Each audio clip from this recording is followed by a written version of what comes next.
யாருடைய தாகமாக இருந்தாலும் அதை தீர்த்து வைப்பதுதான் தந்தையனின் கடமை. எந்த படம்? ஆயிரத்தில் ஒருவன். இங்க நிறைய புரட்சி தலைவர் ரசிகர்கள் வந்திருப்பீங்கன்னு நினைக்கிறேன். இங்க வாத்தியாரா நடிக்கிறது எங்க வீட்டு பிள்ளை சூர்யாவும் கார்த்தி எங்க வீட்டு பிள்ளை. எங்க வீட்டு பிள்ளை வாத்தியாரா நடிக்கிறது எனக்கு ரொம்ப சந்தோஷம். தம்பி ஞானவேல் ராஜா, தம்பி கலை உலக மார்க்கண்டேயன் சிவகுமார் அவர்கள் அண்ணன் சொன்ன அடிச்சு போடுவாங்க. நீங்க சின்ன பையன் மாதிரி இருக்கிறீங்க, உங்களை போய் நான் எப்படி அண்ணன் சொல்றது? நலன் குமாரி டைரக்டர் குமாரசாமி அவர்கள் டைரக்டர். அத்தனை பேருக்கு தம்பி ஆனந்தராஜ் உட்பட அனைவருக்கும் என்னுடைய வணக்கம். கார்த்தியின் ரசிக பெருமக்களுக்கு என்னுடைய மனமார்ந்த நன்றியை தெரிவித்துக் கொள்கிறேன். இது பாருங்க, நான் தீவிர வாத்தியார் ரசிகர். நான் இந்த படத்துல வில்லன். தம்பி ஆனந்தராஜ் வாத்தியார் ரசிகராக நடிச்சுக்காரு. கேட்டாரு, நான் டைரக்டர்கிட்ட கேட்டு அதை ஓபன் பண்ணலான்னு சொல்லிட்டாரு. நீங்க தலைவர் ரசிகர் தானே ஆனந்தராஜ்? தம்பி நில்லுங்க, டெஸ்ட் இருக்கு, அது உட்கார முடியாது. பாருங்க, நான் சொல்ற டயலாக் எல்லாம் எந்த படத்துலன்னு சொல்லணும். சும்மா நடிச்ச கேரக்டரா மாறும். ஏய் தோசாமி, என் தாய் எனக்கு பால் ஊட்டி வளர்த்தாங்க, இந்த நிலத்தாய் எனக்கு சோறு ஊட்டி வளர்த்தாங்கடா. இந்த தாயை விட்டு கொடுக்குற அளவுக்கு நான் கோழை இல்லடா. ஒரு பிடி மண்ணுக்காக எந்த தியாகத்தையும் பண்ணக்கூடிய பரம்பரையில் வந்தவன்டாண்ணா. ஏய் 100 என்ன 1000 என்ன லட்சம் பேர் ஒண்ணு கூடி படையெடுத்து வந்தாலும் இந்த இடத்தை விட்டு பிரிக்கவே முடியாதுடா. நான் ரத்த சிந்துனா அது இந்த மண்ணில் தாண்டா கலக்கும். உடல் கீழே சாஞ்சா அது இந்த மண்ணை தாண்டா அணக்கும். ஏன் உயிர் போனா இது இந்த மண்ணில் தாண்டா போகும். ஆனா அந்த நேரத்துல நான் எழுப்ப போகும் உரிமை குரல் இங்கு மட்டும் இல்லை, எங்கெல்லாம் உழைக்கிறவன் இருக்கிறானோ, எங்கெல்லாம் அவனுடைய வேர்வை துளிகள் விழுதோ, அங்கெல்லாம் என்னோட உரிமை குரல் உழைச்சுக்கிட்டே தாண்டா இருக்கும். அவர் சொன்னதுல அவங்களுக்கு பாதி பேர் கிடைச்சிருக்க உரிமை குரல் படத்துல வர உரிமை குரல் பேர் சொல்லிட்டாரு. சரி, இது அவர் துப்பாக்கி சூடு வாங்கினதுக்கு அப்புறம், துப்பாக்கியால சுடுறதுக்கு முன்னாடி ஒரு அவருடைய வாய்ஸ் இருக்கு தெரியுமா? சொல்லுங்க. ஒரு படத்துல அஞ்சலி தேவி அம்மா ஒரு சர்வாதிகாரி ராணி, அவங்க தலைவர் வந்தோன்னு அவங்க மேல கத்தி எடுத்து வீசிடுவாங்க. அப்ப தலைவர் பேச ஒரு வசனம், என்னை கொல்ல இருந்தீர்களே, அதே கத்தி உங்களையும் கொல்லும் என்பதை மறந்து விட்டீர்கள். குறிவைத்தால் தவற மாட்டேன், தவறுமானால் குறிவைக்க மாட்டேன். வழிமுடி வீழ்ந்தது. மகாராணியரை வீழ்த்துவது சுலபம் என்பதற்கு அறிகுறியாக. ஆனால் ஆத்திரக்காரன் அல்ல கரிகாலன், அவன் கேட்கும் நீதியை நின்று நிதானமாகத்தான் கேட்பான். இது மகாதேவி மர்மயோகி. வாய்க்கு வந்ததெல்லாம் அடிக்கூடாது. சரி சரி, படிச்சிருக்கேன். சரி, இதை சொல்லுங்க.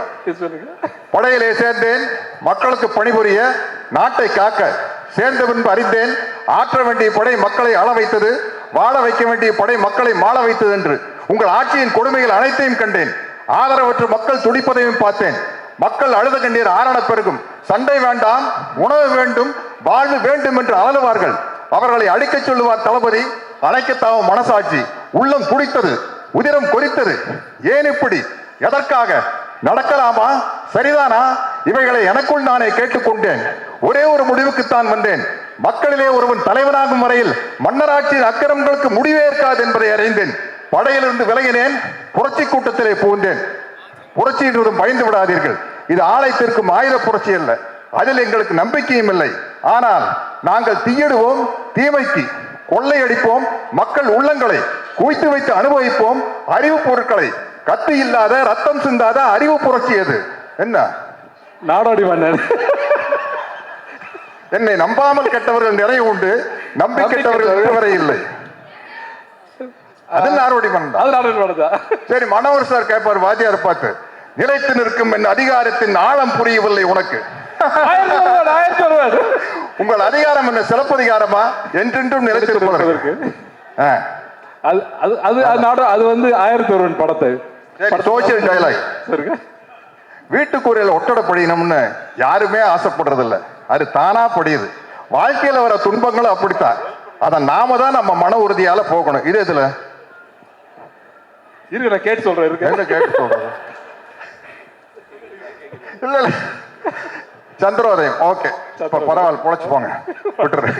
நல்ல பேரை வாங்க வேண்டும் பிள்ளைகளே,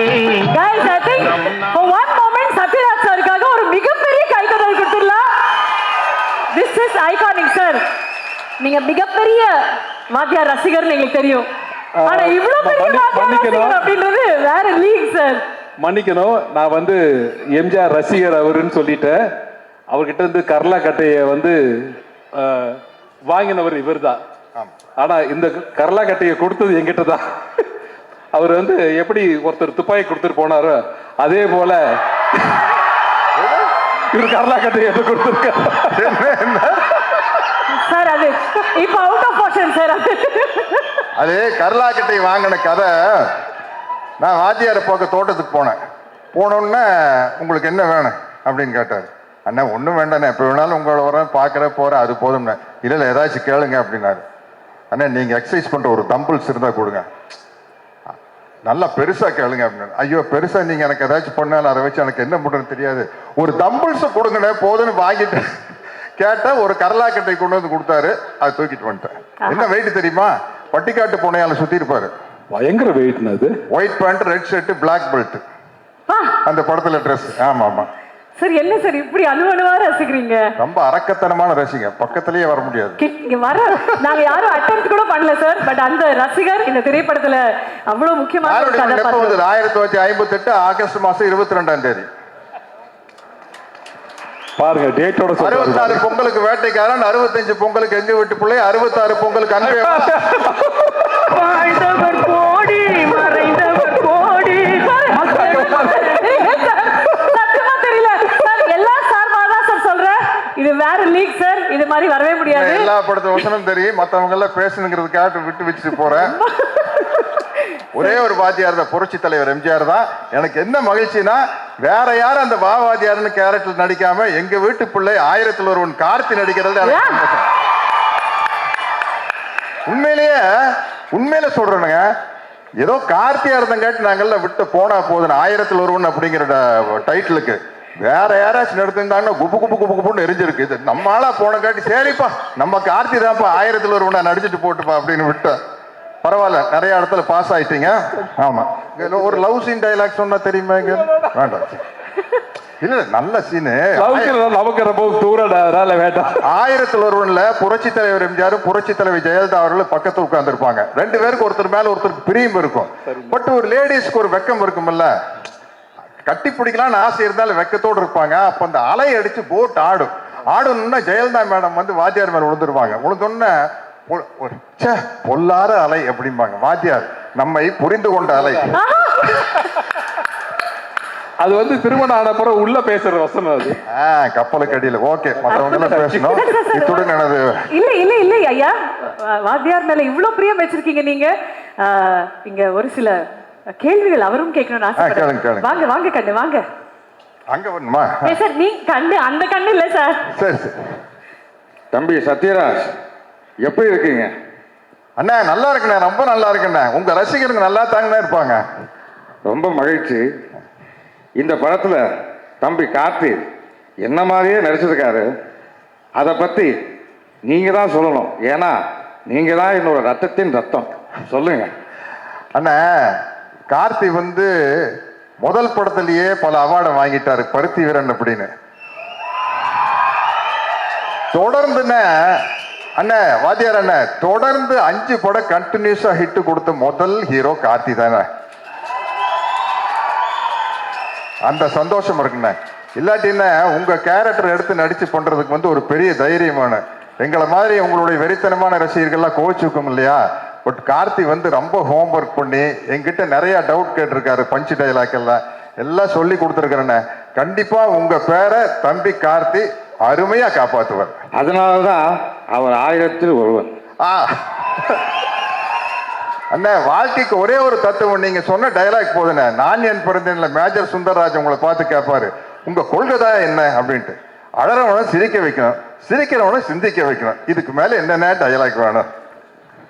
ரொம்ப மகிழ்ச்சி. அதாவது நீங்க என்ன மிகப்பெரிய ரசிகர்னு எல்லாருக்கும் தெரியும், மக்களுக்கும் தெரியும். ஆனா எந்த திரைப்படத்துல என்ன பார்த்து நீங்க ரசிகனானீங்கன்னு நான் தெரிஞ்சுக்கலாமா? அண்ணா நான் வந்து 10ஆம் கிளாஸ் படிக்கல தானே 1964 பொங்கலுக்கு வேட்டைக்காரன் படம் வந்தது. அந்த படம் பார்த்ததுல இருந்து உங்களுடைய தீவிர ரசிகன் ஆயிட்டுனேன். அந்த படத்துல வர பாடல் வரிகள் ஒண்ணு போதுண்ணே எங்களை எல்லாம் வழி நடத்துறதுக்கு. இங்க இருக்கிற அத்தனை பேரையும் வழி நடத்துறதுக்கு அந்த பாடல் வரிகள் போதும்னே. மாபெரும் சபைகளில் நீ நடந்தால் உனக்கு மாலைகள் விழ வேண்டும். ஒரு மாற்று குறையாத மன்னவன் இவன் என்று போற்றி புகழ வேண்டும். அது போதன தம்பி, பாட்டையும் விட்டு வைக்கலையா நீ? அதுமே அப்புறம் நான் கொடுத்த அந்த கடலா கட்டைய இன்னும் பத்திரமா வச்சிருக்கியா? ஆமாண்ணா வச்சிருக்கேண்ண. ஆனா என்னன்னா நீங்க கொடுத்தப்போ அந்த கரலாக்கட்டை எடுத்து எக்ஸசைஸ் பண்ணிட்டு இருந்தேண்ணே. இப்போ I am 71. அதனால கொஞ்சம் கேர்ஃபுல்லா அதை தூக்கி சுத்தணும்னா சைடு கழண்டுருச்சுன்னா வம்பா போயிடும். ஆனந்தராஜுக்கு வேட்டு வைக்கலான்னு கொடுத்தேன்னே, தம்பி தப்பிச்சுட்டாப்லன்னு நினைக்கிறேன். எடுத்து சுத்தினீங்களா படத்துல? சரி சரி, மிக்க நன்றி. ஓகே. கட்டப்பாவுக்கு கரலா கட்டை சுத்ததெல்லாம் ரொம்ப ஈஸி. கட்டப்பாக்கு கரலா கட்டை சுத்ததெல்லாம் ரொம்ப ஈஸி. என்னுடைய மனமார்ந்த வாழ்த்துக்கள் தம்பி. நீங்க மிகப்பெரிய உயரத்துக்கு வந்துகிட்டே இருக்கணும். என்னுடைய மனமார்ந்த வாழ்த்துக்கள். அண்ணா, கட்டப்பா படத்துல எனக்கு கேரக்டருக்கு பேர் வந்ததுக்கு ஒரு முக்கியமான காரணம் உங்க ரசிகரா இருந்ததுனால தானே. அதனால தானே சின்ன வயசுலயே 2 கையிலையும் சிலம்ப சுத்தி பழகிட்ட, கத்திச்சண்டை எல்லாம் பழகிட்ட. அதனால தானே எனக்கு கட்டப்பாவை நடிக்கிறது ரொம்ப ஈஸியா இருந்தது. இந்த நேரத்துல உங்களுக்கு நான் நன்றியை சொல்லிக்கிறேன் கட்டப்பாவை நடிச்சதுக்கு. வாத்தியாரா, தேங்க்யூ வாத்தியாரா.